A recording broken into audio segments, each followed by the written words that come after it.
Bueno, pues buenas noches a todos. Sé que es un día medio complicado entre tráficos y por ahí partidos de béisbol y de fútbol y demás. Pero bueno, pues la verdad es que bueno, es una sesión creo que súper interesante. La gente que nos dedicamos a la parte del sistema musculoesquelético, de diferentes ángulos. Y bueno, esta noche el doctor Víctor Mercado, el presidente de la Asociación Mexicana de Metabolismo Óseo y Mineral, pues nos va a dar un tema que es realmente un tema muy interesante, ¿no? Sobre qué pasa con el hueso en gente o en mujeres que aún no llegan a tener su climaterio o su menopausia. Entonces, creo que es algo que sí debemos de entender todos, ¿no? Porque muchas veces muchas de esas mujeres no llegan a tener un pico como deberíamos o como creemos que tienen. Y bueno, la realidad es de que son muchos factores lo que hay que tomar en cuenta, ¿no? Todos los que nos dedicamos a esto sabemos claramente cómo no nomás es dar un medicamento o pedir un estudio de gabinete, ¿no? Sino que tenemos que tener muy claro estas cuestiones fisiológicas en los individuos, ¿no? Para poder, digamos, tener un diagnóstico bastante, pues muy detallado y finalmente dar un tratamiento. Así que bueno, pues le agradecemos al doctor Víctor Mercado que nos dé esta conferencia y bueno, pues ya casi nos falta una sesión más de este año, en la cual pues están invitados el año que entra, en 2 meses, es nuestra sesión cultural, ¿no? Para finalizar el año, así que pues todos están invitados a esta sesión un poquito diferente a las que hemos tenido a lo largo de este año. Pues muchas gracias, Víctor, bienvenido. Gracias, Rolando. Bien, pues muchas gracias por estar aquí presentes. Realmente, como decía el doctor Espinosa, sí es un tema interesante, sí es un tema que no con frecuencia lo vemos en los congresos de forma habitual, porque nos abocamos casi siempre a la osteoporosis posmenopáusica, a la osteoporosis senil, a la osteoporosis secundaria en los adultos mayores.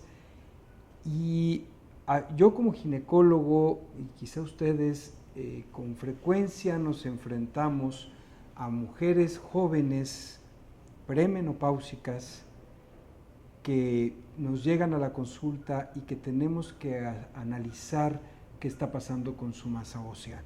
Entonces creo que es bastante interesante este tema y justo quise darlo porque ahora en el Congreso de ACMBR en Estados Unidos hubo un tema al respecto. Esto me dio pie a hacer una revisión, actualizar un poquito el tema y ponerlo a la mesa y que después al final discutamos un poquito al respecto, porque es bien interesante qué hacer con estas pacientes en la consulta diaria. Vamos a dar algunas cosas básicas al respecto para que queden claros algunos términos, algunas cosas, y después ya entramos de lleno a qué hacer en la clínica con estas pacientes.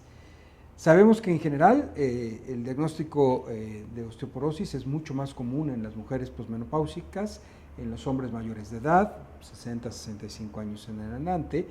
Sin embargo, las mujeres premenopáusicas pueden llegar a presentar baja masa ósea y por lo mismo fracturas por fragilidad. Fíjense cómo le llamamos baja masa ósea, que es el término que ya debemos de utilizar de forma adecuada, por ejemplo, para las pacientes con osteopenia. Y en las mujeres premenopáusicas es el término que debe de ser utilizado. No debemos de utilizar de entrada osteoporosis o osteopenia, que son términos densitométricos, sino debemos de hablar de baja masa ósea. Y ahorita vamos a ver cuáles son las posibles causas para ello. La prevalencia de fracturas en la mujer premenopáusica es menor que en las mujeres mayores. Entonces, en la mujer premenopáusica la prevalencia de fractura es menor que en la mujer mayor. Por lo tanto, y este es un punto interesante, importante a tener en cuenta, la relación que habitualmente manejamos entre el valor de densidad mineral ósea y el riesgo de fractura no es el mismo. ese cuadro que siempre manejamos de que la mujer con -1 tiene un 1% de riesgo, etcétera, etcétera, y que va cambiando el riesgo de fractura correspondiendo a las desviaciones estándar en T-score, no es el mismo valor para la mujer premenopáusica. Y ahí no acaba el problema, no tenemos el valor real de riesgo de fractura en una mujer premenopáusica correspondiendo a la densidad ósea. Entonces aquí empieza a complicarse un poquito las cosas en la valoración diaria.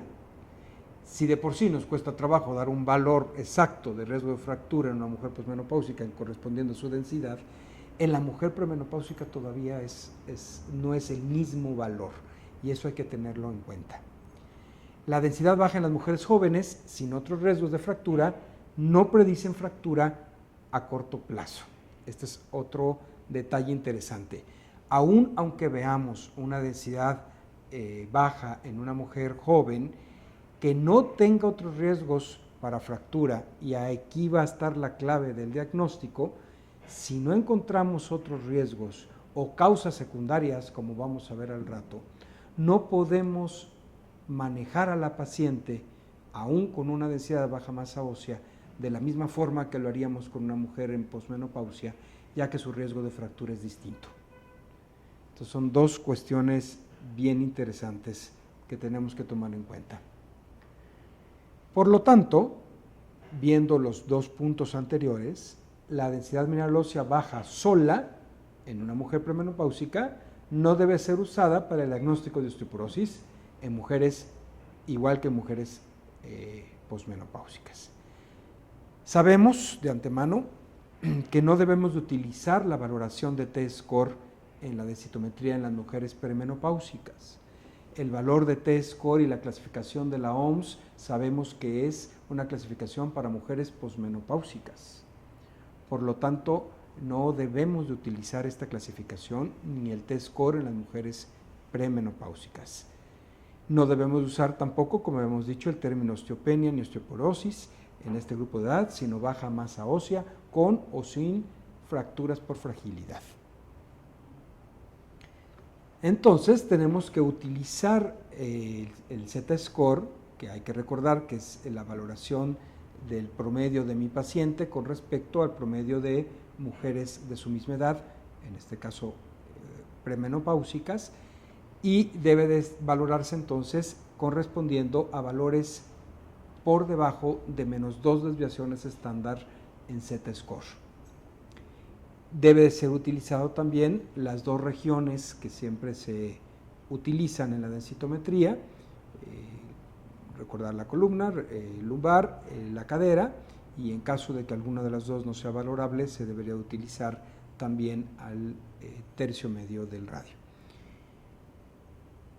Entonces utilicemos este término de BMO, baja masa ósea, en estas mujeres, y las clasificaremos entonces con respecto a su Z-score por debajo o no de -2 desviaciones estándar. ¿Cuándo sí puedo utilizar el término de osteoporosis en una mujer entonces premenopáusica? Pues solamente que tenga una fractura, que haya sido valorada por fragilidad y que esté relacionada con baja masa ósea. Entonces tenemos el valor en Z-score por debajo de -2 y además tenemos diagnosticada a la persona con una fractura por fragilidad, que la fractura por fragilidad es el mismo que tenemos para las mujeres posmenopáusicas, que es de la propia altura y sin inercia, que es lo mismo, o fracturas de baja energía. Dentro de los puntos que debemos de investigar como factores de riesgo en esta población joven, debe de ser el uso de glucocorticoides, el hipogonadismo, el hiperparatiroidismo, que estén relacionados con baja masa ósea. Entonces, por ejemplo, en el caso del doctor Espinosa, que son reumatólogos, que ven desafortunadamente artritis reumatoide juvenil, que ya de por sí es un factor de riesgo como una enfermedad secundaria, y que además son manejadas a largo plazo por glucocorticoides, y que si esto inició antes del inicio del pico de masa ósea, que recordemos es a los 30 años de edad, pues es una paciente que va a tener un riesgo altísimo de tener fracturas. Y en estos casos, pues podemos sí hablar de una mujer con osteoporosis. En general, espero estén de acuerdo conmigo, la densitometría no es un estudio que hagamos de forma rutinaria en una mujer premenopáusica. Si nos vamos a las guías del ICCD para hacer una densitometría, son mujeres arriba de 65 años o arriba de 50 con factores de riesgo.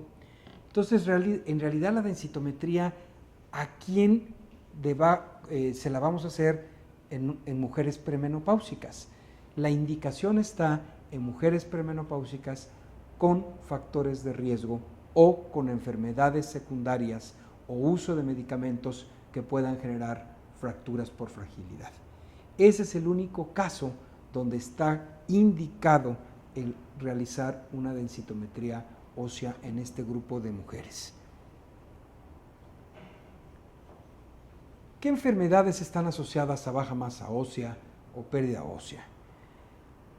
Obviamente, ya lo decíamos, el antecedente personal de fractura por fragilidad, la deficiencia estrogénica relacionada con algunas de estas patologías, anorexia nervosa, hiperprolactinemia y amenorrea prolongada.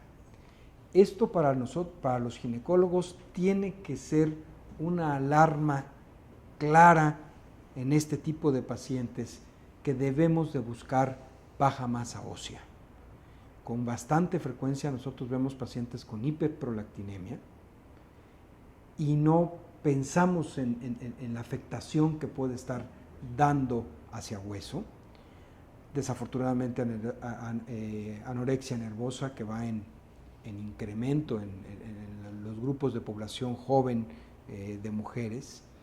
Y la amenorrea prolongada, normalmente el ginecólogo cuando ve a una paciente con amenorrea prolongada, pues lo que se preocupa es en su infertilidad, se preocupa en volver a los ciclos menstruales, pero no estamos pensando en que esta mujer, muchas de ellas son menores a 30 años, y que esto va a dejar una huella en su pico de masa ósea de forma importante y que a futuro le va a incrementar el riesgo de tener fracturas por fragilidad en la posmenopausia.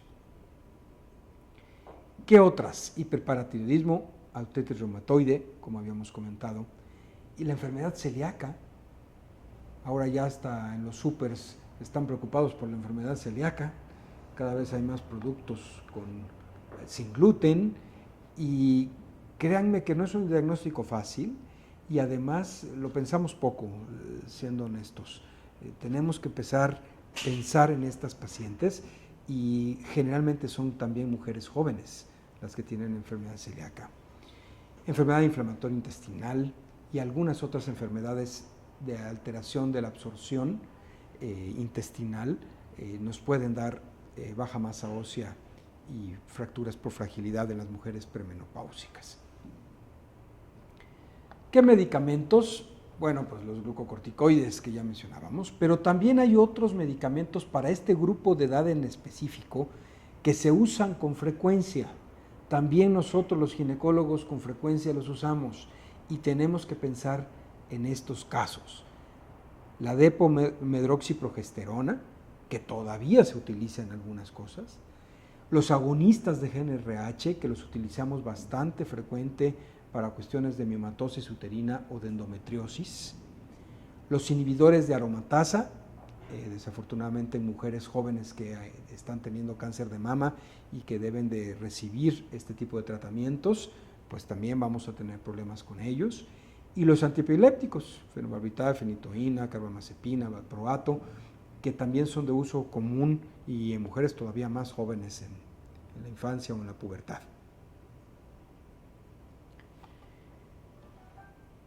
La causa más común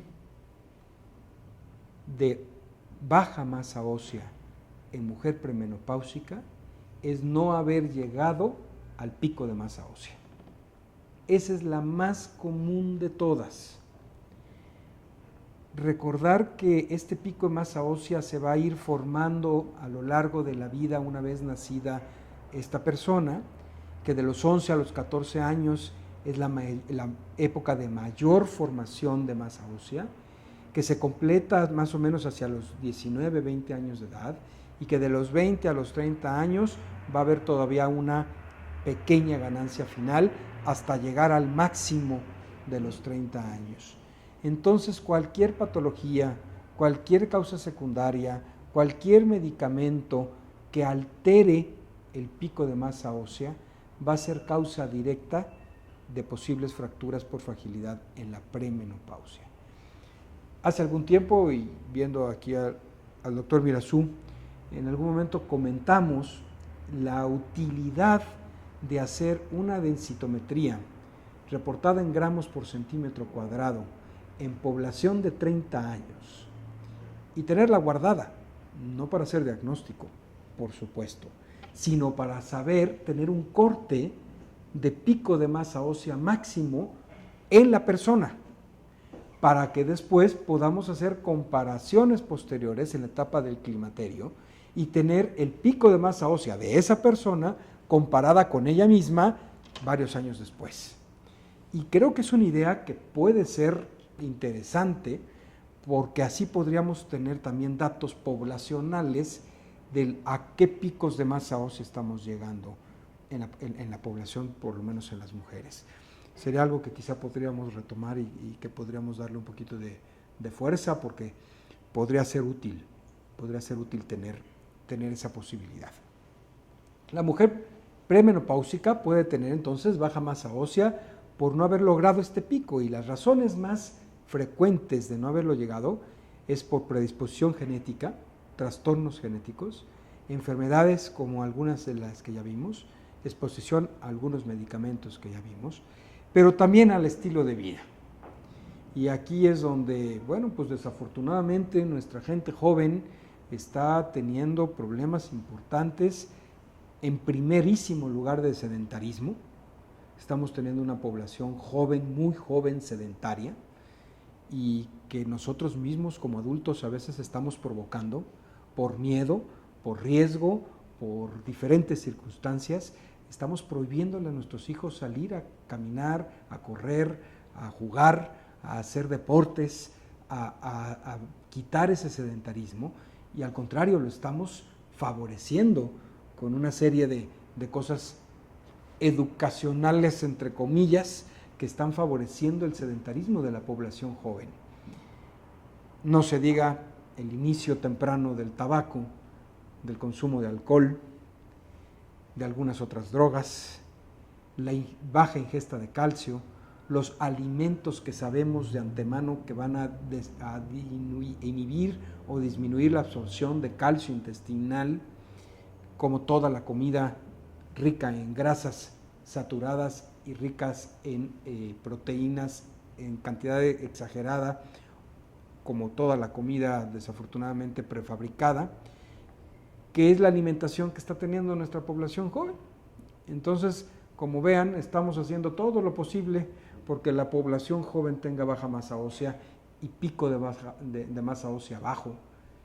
Y entonces pues nos vamos a enfrentar, o a los que ya les toca enfrentarse, a lo mejor a nosotros no, en el 2050, esta población que ahorita está siendo joven, niños que están teniendo todos estos factores de riesgo para que después tengan fracturas por fragilidad en la premenopausia o en la posmenopausia. Y los hombres, aunque la plática no es para baja masa ósea en hombres, pero pues los hombres nos va a pasar lo mismo, exactamente lo mismo. Es importante saber, cuando valoramos el Z-score, que puede haber un porcentaje de población baja, calculada más o menos entre el 2 y el 3% de la población, sana, que puede tener un Z-score por debajo de -2. Aquí es donde hay que poner más a la clínica y valorar más, y no irnos nada más otra vez con un punto de corte de -2, como lo hacemos en la posmenopausia de -2.5, sino tener en consideración que puede haber población sana, sin riesgo de fractura por fragilidad, bajito el porcentaje, pero lo existe. Por lo tanto, el significado clínico no siempre es conocido. Puede estar relacionado con defectos en la fortaleza, pero no forzosamente en la calidad. Y esto no forzosamente, entonces, incrementar el riesgo de fractura. Por estas cosas que hemos estado viendo, es que al ratito que lleguemos a la cuestión de tratamientos, tenemos que estar muy conscientes de que este tipo de población tenemos que trabajarla con pincitas y no nos tenemos que ir a los tratamientos, sobre todo farmacológicos, de entrada, sino tenemos que primero valorar y realmente tratarnos de acercar al verdadero riesgo de fractura de estas personas. Las premenopáusicas con baja masa ósea sin causa secundaria no forzosamente tienen que tener una disminución en la fortaleza del hueso. Algunas premenopáusicas con baja masa ósea y causa secundaria de osteoporosis presentan más una disminución de la fortaleza que un incremento real también del riesgo de fractura. Entonces, bueno, pues vamos cada vez complicando un poquito más las cosas, porque la densitometría sola no la podemos considerar, los factores de riesgo los tenemos que sumar entonces a este pico de masa ósea bajo, lo tenemos que sumar al asunto de la densitometría, y entonces tenemos que hacer un diagnóstico que es bastante más acucioso de lo que parecería. También hay otras causas de fracturas en esta población que no nada más son fracturas por fragilidad osteoporóticas. En este grupo de población también existen las fracturas por estrés, que es el otro extremo, el someter al hueso a una hiper riesgo de fractura por someterlo a cargas exageradas de trabajo. Y entonces tenemos a los atletas de alto rendimiento, a los militares, a las bailarinas de ballet, etcétera, que además de tener trastornos, muchas de ellas estrogénicos, porque sabemos que esta población cursa con amenorreas prolongadas frecuentemente, además está sometido su hueso a alto estrés. Entonces también podemos tener fracturas por estrés. Y hay otras causas de fracturas por fragilidad no osteoporóticas forzosamente, como en las mujeres con un índice de masa corporal alto, que además fuman y que además tienen baja condición física. Estas fracturas pueden ser por trastornos metabólicos que pueden estar relacionados o no entonces con osteoporosis secundaria.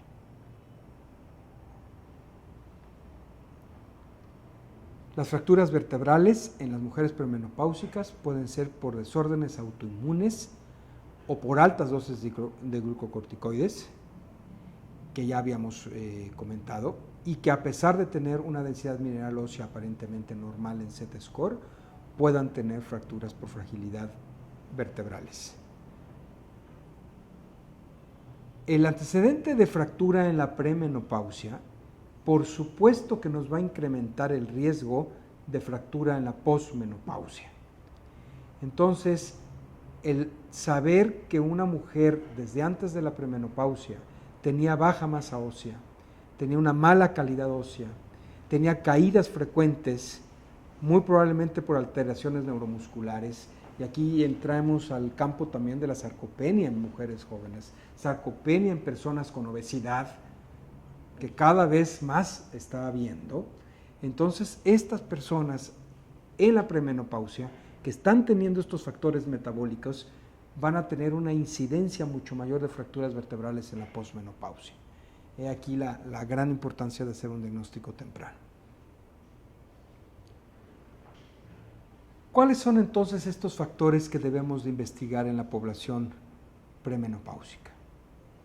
Los factores de edad, los cambios en el peso corporal, estas dietas de la luna y de la naranja y de la papaya y de la no sé qué, estos usos de medicamentos en estas clínicas de reducción de peso en población joven, la mayoría de ellas, están por supuesto alterando la masa ósea de nuestras pacientes.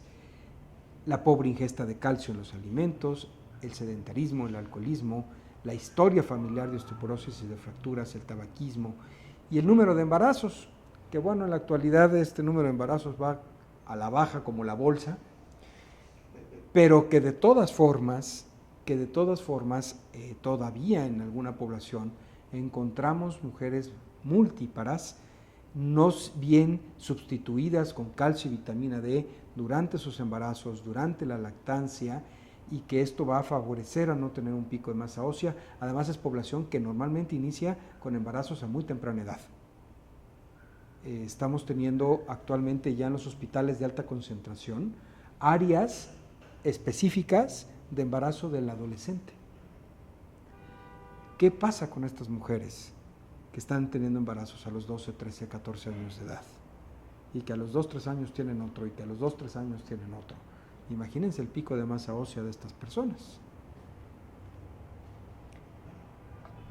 La pérdida de hueso como tal en el embarazo es medio controversial, pero la pérdida de masa de hueso como tal, de masa ósea, no de calcio, pero en la lactancia sí. En la lactancia está clara la pérdida del 3 al 10% de la densidad mineral ósea en columna y en la cadera en los primeros 3 a 6 meses de la lactancia. Por lo tanto, hay que recordar que la sustitución de calcio y vitamina D que todos los ginecólogos hacemos en el embarazo, pero que a la mayoría de los ginecólogos se nos olvida prolongarla durante toda la lactancia. Y es más, si vamos más allá, no es nada más la lactancia. Se ha visto en estudios que la recuperación de la masa ósea es todavía hasta 8 meses después de la lactancia. Entonces hay que hacer recomendaciones de alimentación rica en calcio y en vitamina D durante todo el embarazo, toda la lactancia y todavía unos meses posteriores a la lactancia, para que realmente la mujer tenga recuperación de su masa ósea. Aquí estamos viendo que todavía puede haber pérdida de masa ósea hasta muy prolongado tiempo. Por lo tanto, esta suplementación debemos de hacerla y debemos de evitar hacer una densitometría cerca de embarazo o cerca de lactancia, porque vamos a encontrar a la mujer con una baja masa ósea. Y eso nos puede confundir, nos puede dar datos confusos aún en Z-score, porque está justo en el periodo de baja masa ósea por estas circunstancias. Ahora tenemos otra patología que es diferente, que se comporta distinta y que hay que diferenciarla de la osteoporosis secundaria de las mujeres premenopáusicas, y me refiero a la osteoporosis idiopática. La osteoporosis idiopática este tipo de osteoporosis afecta más a mujeres que a hombres, principalmente caucásicos. Puede ocurrir alrededor de justo de la etapa del embarazo y la lactancia. Se presenta en promedio en personas de 30 años de edad.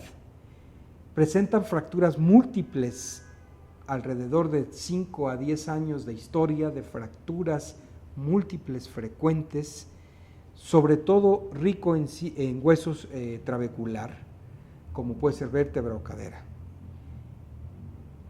La cadera mucho menos frecuente que la vértebra. Entonces, esta población que antes decíamos, qué muchachita tan inquieta, y se cae de aquí y se fractura, y corre y se fractura, y hace tal actividad y se fractura, pues no es por inquieta nada más, puede estar teniendo una osteoporosis idiopática. Y entonces empezar a analizar qué está pasando con esta persona desde muy temprana edad o alrededor de los 30 años de edad.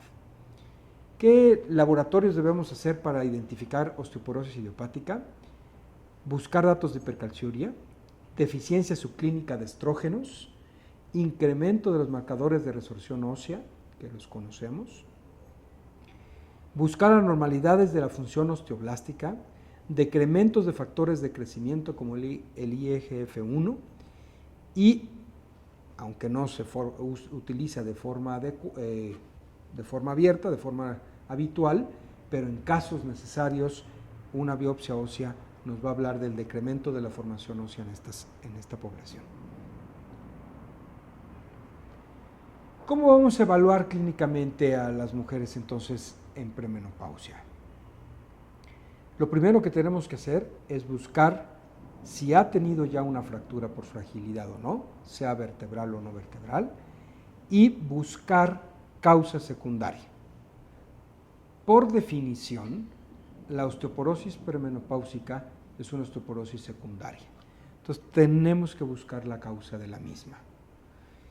Y si nos vamos a las causas secundarias de osteoporosis premenopáusica, pues hay muchas de ellas que son también de causa en la posmenopausia y que la tenemos que buscar. Enfermedad renal hepática, hipertiroidismo, hiperparatiroidismo, síndrome de Cushing, menopausia precoz, falla ovárica temprana, enfermedad celíaca, síndromes de mala absorción, hipercalciuria idiopática, enfermedades del tejido conectivo, que debemos de pensar en ellas. Justo pensando en estas patologías, tenemos que buscar los estudios de laboratorio que nos ayuden a descartar estas causas secundarias.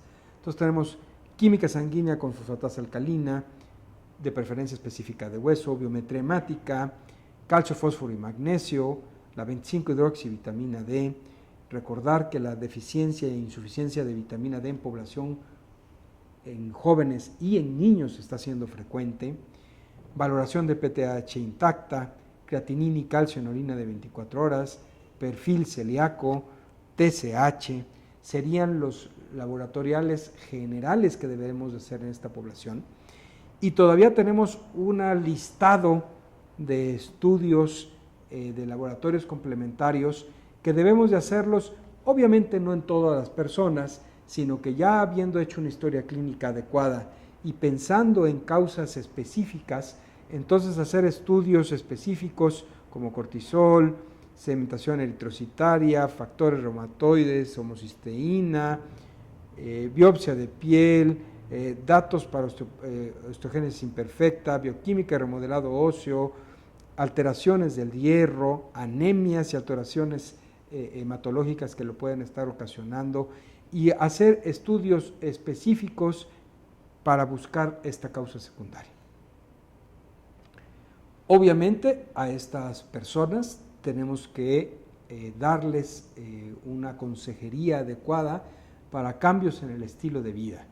Entonces, una ingesta de calcio que va alrededor de 1000 a 1200 miligramos diarios, ingesta de vitamina D3 por lo menos de 400 a 800 unidades diarias, siempre y cuando no haya insuficiencia o deficiencia, porque entonces tendremos que incrementar la dosificación de vitamina D diaria, la actividad física regular, el no fumar, el mantener el peso corporal, el evitar estas dietas excesivas y cambios de peso de forma importante, evitar exceso de alcohol, cafeína, bebidas carbonatadas, es consejería que tenemos que dar en esta población de forma obligatoria. Ahora lleguemos a los tratamientos. Tratamientos en estas pacientes. Pues obviamente tiene que ir, en primer lugar, específica a mejorar la causa secundaria que hayamos obtenido. Entonces, si es una persona con enfermedad celíaca, pues tendrá que recibir una dieta libre de gluten, tendrá que recibir dosis más altas de calcio y vitamina D, alimentación adecuada para mejorar su estado. En casos de hiperparatiroidismo primario, cuando esté indicado, pues hacer paratiroidectomía, suspender el acetato de medroxiprogesterona en las pacientes que todavía lo estén recibiendo. Los anticonceptivos hormonales en mujeres con amenorrea y oligomenorrea que tienen baja masa ósea puede dar una sustentación de terapia hormonal de reemplazo. Esta es una práctica del ginecólogo muy común. Cuando llega una mujer con amenorrea secundaria y llega con datos de oligomenorrea, les damos anticonceptivos para mejorar sus ciclos menstruales. Bueno, esto puede ser también una base de tratamiento para mejorar su baja masa ósea en caso de que lo tenga. En las pacientes que tenemos a largo tiempo con agonistas de GnRH para miomatosis uterina o endometriosis, deberían de dársele tratamientos, y el que ha estado estudiado y que encontré datos de uso específico son los SERMs. Aunque los SERMs sabemos que están contraindicados en la paciente premenopáusica, pero en la paciente premenopáusica sana, porque tiene alteraciones estrogénicas. Pero aquí es una paciente que nosotros la estamos llevando a datos de hipoestrogenismo franco por la utilización de los agonistas de GnRH. O sea, dicho de otra forma, son pacientes que durante los 8, 10, 12 meses de tratamiento están teniendo una menopausia precoz obligada. En este tipo de pacientes está indicado la utilización de SERM. En el caso de la anorexia nerviosa, no debemos de pensar en tratamientos de forma directa, ni tratamientos para la baja masa ósea, ni el tratamiento con estrógenos y progesterona se ha visto que dé resultados, sino lo que realmente da resultados en estas pacientes es la ganancia del peso corporal. Hay clínicas específicas con psicólogos, con nutriólogos, con ginecólogos, con internistas para las pacientes con anorexia nerviosa.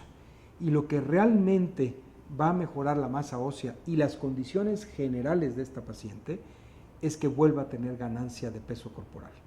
Una vez que la persona entra a peso corporal adecuado, se reinicia en forma automática los estrógenos, se inicia de forma automática su ciclo menstrual y va a tener ganancia de la masa ósea de forma automática. Entonces, más que pensar en tratamiento medicamentoso en estas pacientes, lo que hay que pensar es en un tratamiento multidisciplinario médico para lograr la ganancia del peso corporal en las pacientes con anorexia nerviosa. Sin embargo, encontré algunos estudios del uso de bifosfonatos en pacientes con anorexia nerviosa durante el tiempo de recuperación de peso.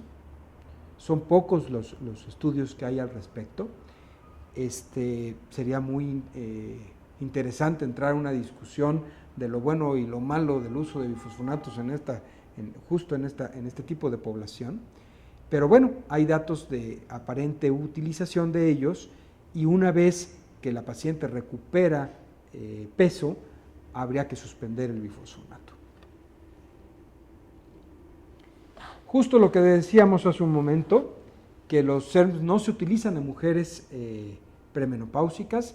Sabemos que los ciclos menstruales regulares se bloquean con la acción estrogénica, entonces no están indicados, excepto en este caso que habíamos visto.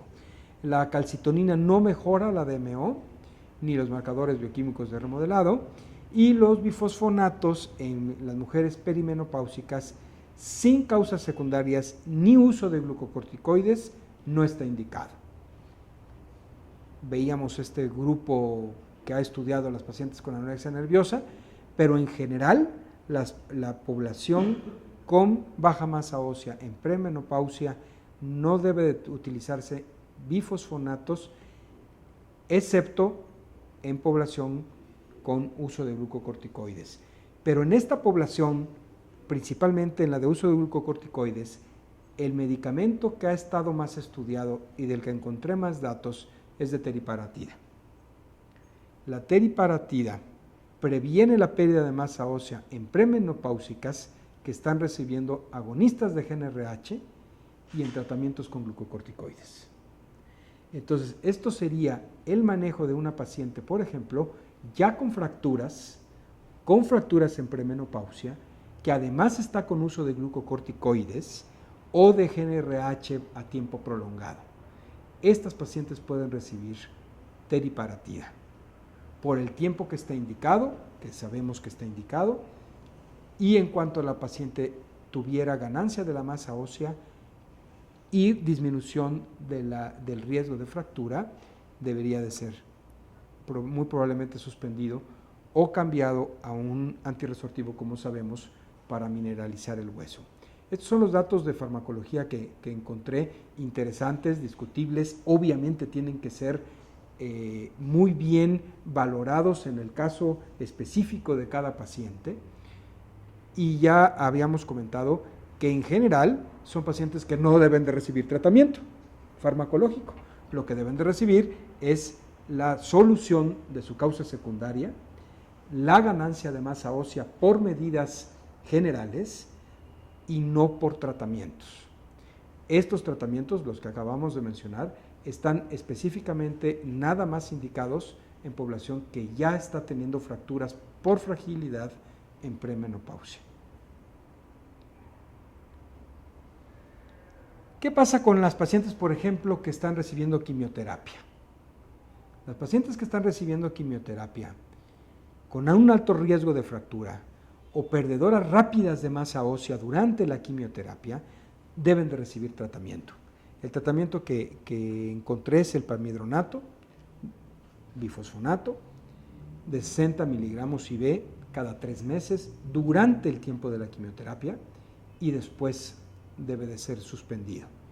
Y lo que ya teníamos conocimiento desde hace tiempo, que en los niños y adolescentes con osteogénesis imperfecta, pues lo que está bien estudiado en ellos es el alendronato en vía oral o también el palmidronato en presentación IV.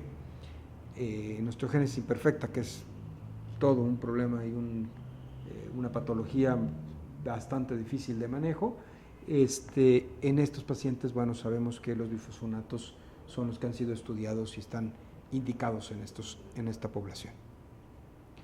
Pues bien, con esto espero haber hecho una revisión interesante al respecto de esta población, pero sobre todo el abrir el que hagamos diagnóstico, el que hagamos esta valoración de las pacientes, busquemos la causa secundaria, no nos vayamos con simple valor de la densidad mineral, que seamos mucho más acuciosos en el diagnóstico, que seamos muy persuasivos en el manejo, que no nos vayamos en automático con el tratamiento farmacológico, sino que veamos muchas otras posibilidades. Pues bueno, les agradezco y pues abrimos a la discusión porque seguramente va a haber cosas interesantes de discusión al respecto. Muchas gracias. No sé si tengan ustedes para iniciar la discusión alguna pregunta. Y la verdad es que es un tema complejo, Víctor, que la verdad es que ahí tengo que decirlo, ustedes son los que lo ven, ¿no? Los médicos ginecobstetras, obviamente por obvias razones, y lo que dices es real, ¿no? De repente llegan gente con una densitometría casi normal, y creo que no todas, pero muchas llegan a tener CERMS, ¿no? Así como que, y ni siquiera en el periodo del climaterio, ¿no? Sino completamente antes de llegar al climaterio, y como que no hay una búsqueda, como tú bien lo dices, de las causas, ¿no? Aquí la pregunta sería, ¿qué porcentaje de mujeres,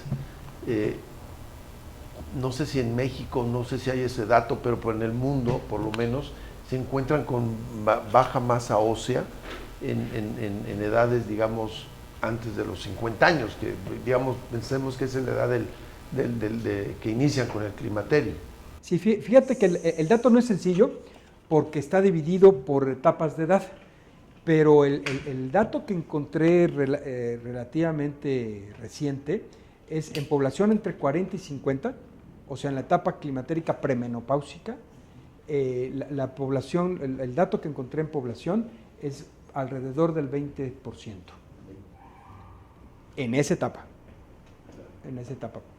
Ya si te vas a etapas más tempranas, habría que verlo. Pero en esa etapa, entre un 20 y un 25% de la población puede tener baja masa ósea. Y hay que estudiarla como causa o no de osteoporosis secundaria. Oye, y por ejemplo, en estas personas, en estas mujeres, pues muy jóvenes, pensemos que no tienen una enfermedad secundaria, ¿no? Como AR o lo que tú quieras, neoplasias y demás. La vitamina D, ¿qué tanto está, digamos, teniendo un peso para tener este problema a nivel óseo? Bueno, tú lo sabes porque a ti te tocó la plática del asunto de hueso, músculo y articulación con vitamina D, y la indicación es solamente en población que tenga detectado insuficiencia de vitamina D, deficiencia de vitamina D, como causa primaria o como causa secundaria a, por ejemplo, problemas de absorción. Si es una persona, por ejemplo, con un problema de inflamatorio intestinal una enfermedad celíaca, etcétera, que sabemos que tiene, hay que hacerle estudios de 25-hidroxi, muy probablemente va a salir en datos de deficiencia o insuficiencia y ahí estaría indicado. O como causa secundaria alguna alteración renal o algo que pudiera estar relacionado. El uso de vitamina D generalizado en esta población pues no estaría indicado, excepto que hagas el análisis de 25-hidroxi, que ya hemos platicado muchas veces. En esta población sí estaría más indicado no irte al tratamiento, sino primero saber cómo están los datos de 25-hidroxi sanguíneo, para saber además también la dosificación adecuada de suplementación. Y descartar causa secundaria de la deficiencia de vitamina D también. Okay. En México, Víctor, tenemos alguna cifra del pico. Digo, sé que vamos a hablar un chorro de esto porque puede ser por región incluso, ¿no? Pero el pico de masa ósea, pensemos a los 30 años, que no hay, ¿verdad? Porque esa es yo desconozco, no sé si alguien conozca, pero no, yo nunca he leído algún dato de porcentaje de pico masa ósea estudiado en México. Es más, ni siquiera fuera de México, pero no. No, pues si fuera de México es la clasificación internacional, ¿no? Pero se hizo un estudio que no se llegó ni a publicar en las 3 regiones grandes del país, y no había diferencias entre sur y norte, que era lo que pensábamos, y siempre se piensa que centro andamos más o menos en el nivel. Pero yo recuerdo que los datos en aquel entonces Gerardo González, en el norte del país, y los de Tony Briceño, eran básicamente los mismos, y no nos salíamos mucho de la corte internacional. ¿Sí? Y ese fue en posmenopáusicas. Sí. Fue un sondeo general, sí, o sea, sin ponerle la edad, porque no hubo un marco de edad, sino se intentó ver cuáles eran los factores de riesgo para fracturas en las mujeres mexicanas. Esto te estoy hablando de antes precisamente de Lavos y demás, o sea, fueron los primeros intentos que se hicieron de esto. Estamos hablando de hace casi 25 años, y no había diferencias sustanciales en la densidad mineral ósea, y estábamos en el rango más o menos a nivel internacional de la OMS, ¿sí? O sea, un gramo por centímetro cuadrado arriba abajo. A lo mejor eso, digo, no, tendríamos que revisar los datos, doctor Mirazú, pero, por ejemplo, en los estudios de la doctora Clark, sí hay algunas diferencias que son un poquito, digamos, ya con metodologías incluso probablemente más recientes, ¿no? Pareciera que sí hay. De hecho, cuando se carga en los densitómetros, se tiene que hacer, digamos, con estos datos que son los más parecidos, ¿no? a la población mexicana. No, bueno, pues la verdad es que es un tema interesante, controversial, que digo, a mí me toca una parte, digamos, no tan complicada, porque yo veo muchas mujeres jóvenes, pero como tú bien lo dices, con patología secundaria. Entonces eso me es más sencillo, claro, es más sencillo porque tiene factores de riesgo muy claros, ¿no?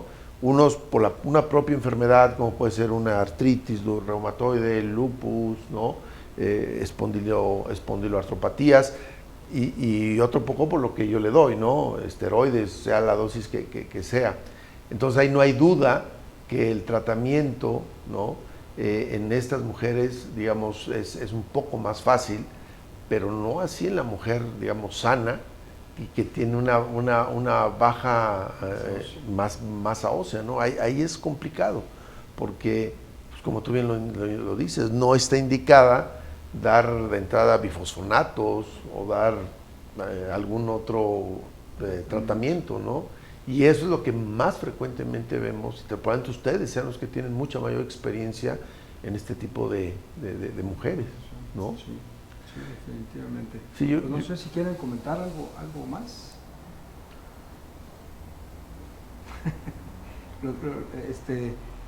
Creo que lo que vale mucho la pena de esta plática es que abramos los ojos a este tipo este grupo. de grupo de pacientes premenopáusicas y que las estudiemos muy bien estudiadas. Y yo creo que otro punto para llevarse a casa sería que este es el típico paciente que debe ser manejado de forma multidisciplinaria. Claro. Por todas las patologías que vimos que existen, muy difícilmente un solo especialista puede pensar, manejar y tratar todas estas patologías, ¿no? Entonces yo creo que aquí, si en las mujeres posmenopáusicas, en los hombres, insistimos en que el manejo debe ser multidisciplinario, Claro. creo que en estas mujeres o en esta población joven, híjole, Sí. el estudio, el qué estudios hacer, el cómo manejarlas, el cómo valorarlas, yo creo que difícilmente puede ser por un solo especialista, sino que debemos de formar grupos de trabajo y buscarle cada quien sus causas secundarias propias y tratarlas de corregir y manejarlas, ¿no? Una pregunta, Víctor, ¿y existen guías, por ejemplo, en la sociedad de, no sé si en gineco, pero los de climaterio, que son ustedes busqué guías, de qué hacer con esas mujeres? busqué guías de ACMBR, busqué guías de IOF, busqué guías para mujeres premenopáusicas. No hay.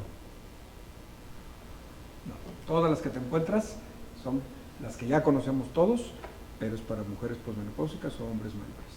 Para mujeres premenopáusicas, y en el ACMBR lo acaban de decir, lo mismo que acabo de comentar aquí, es identificar causa secundaria, descartar causa secundaria, manejo no medicamentoso, sino manejo con todos los factores favorables de hábitos, etcétera, evitar el uso de medicamentos al menos que esté plenamente justificado y punto.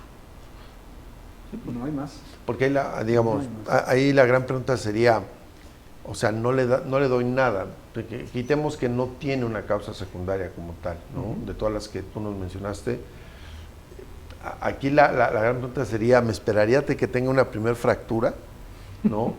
Y la respuesta sería, pues a mí no me gustaría, ¿no? Claro. Pero la respuesta, digamos, la pregunta sería, ¿y se va a fracturar? ¿Cuándo se va a fracturar? Si ¿no? realmente se va a Porque fracturar. no tenemos, digamos, un frax, ¿no? Digámoslo así, una herramienta que me prediga el cálculo real. Claro. Sí, ni siquiera sabemos el valor exacto de qué tanto la DMO nos está hablando del riesgo real de que esa persona se fracture. Claro. Entonces, pues, empezando por ahí, ¿no? Sí, no, de acuerdo, es complejo, ¿no? Es Porque ahora más con lo que sabemos, ¿no? Que le vas a dar, ¿qué? 3, 4 años, y después, ¿qué va a pasar con esa masa ósea, ¿no? Mejora, cuánto tiempo va a volver a perderlo, no sé. Que dicho de una forma, afortunadamente la mayoría de estas personas sí tienen causa secundaria. Sí, claro. Entonces, teniendo causa secundaria, como bien dices tú, pues entonces lo que hay que hacer es manejarle la causa secundaria y no soltarla, ¿no? Y pensar en que esa enfermedad secundaria o medicamento secundario, tener muy consciente que está alterando la masa ósea y que no hay que descuidar la masa ósea por estar pendientes del artritis reumatoide o del lupus, ¿verdad? Y tener en cuenta, en mente, que la masa ósea se está perdiendo y estar pendientes a estarla vigilando, ¿no? Sí, es un tema complejo. Interesante. Pues muy bien. Pues muchas Víctor, gracias. muchas gracias a todos y bueno, pues pasemos al ambigüe.